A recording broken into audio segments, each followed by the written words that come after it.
I'm Mark Harrison. I'm the Managing Director of Praga Cars in the UK, but I'm also responsible for setting up the global network of R1 dealers. And we've just started on that, and one of the first 3 we've set up, which we're really excited about, is Praga Racing West.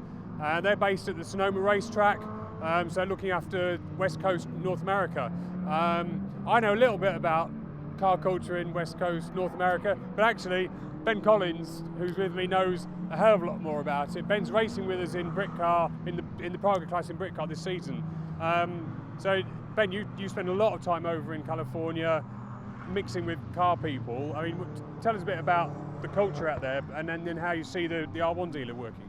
It's California is just, I guess partly it's the weather is fantastic. These tracks have bubbled up all across the states, but Los Angeles and Burbank and these areas where the hot rodders sort of, really came to the fore in the 50s, drag racing and all those sort of things, and popping up the engines on cars that really had no business doing the speeds they were doing. It's just so ingrained in the mindset there. So I was lucky I got to work on 𝗙𝗏𝗰 '66 last year, a couple of years ago, which again is talking about that sort of racing culture and where it grew up, and how the drivers and everything pulled together, and the 𝗙𝗿𝗏𝗏𝗃 started bringing in modification and tuning into the sport, where really American motorsport was sort of born out of that region, as well as obviously in other parts where NASCAR had its roots.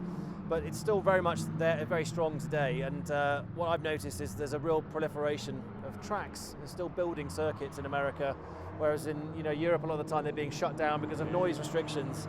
So I think it's going to be a fantastic market for the Praga, largely because there are so many people now feeling that the road is not a positive environment for them to drive these things. You can go out into the desert with an off-road vehicle, but there's not really somewhere to take a supercar or a hypercar.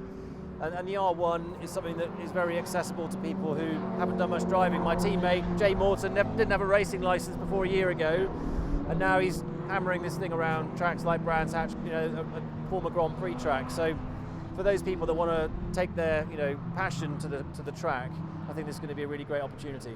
And you did a 1 hour stint in the 2 hour endurance race at Silverstone recently, in our race series, but the guys at Praga Racing West have competed in the 25 hours of Thunderhill and came 3rd. So I mean that's a real step up, which is really exciting. That's really one of the reasons why we signed up with them, is they've proven the car out in an endurance race, but also proven out the drivers as well. So I mean your views on the car as an endurance car? Yeah, I'm fortunate to have raced at all levels of Le Mans, from LMP1, LMP2 and the GT classes. So to me, jumping in the R1 feels very much in the ilk of a Le Mans prototype. I wouldn't say it's over-engineered, but it's deeply engineered. Every element of it, from the engine has been stress tested. It's not working at its full output, but it's got fantastic power delivery through a proper drivetrain. There's great downforce. The car's very responsive. It's very stiff. It responds to setup changes. So it's it's exactly what you would want to have. It's very confidence-inspiring. It's what you need when you're doing these long races. So I've only done an hour in it in one go. I worked up a good bead of sweat. The fact that it's done, it's a massive feat to do 24 hours, particularly on some of the American tracks, because they're very bumpy, quite raw.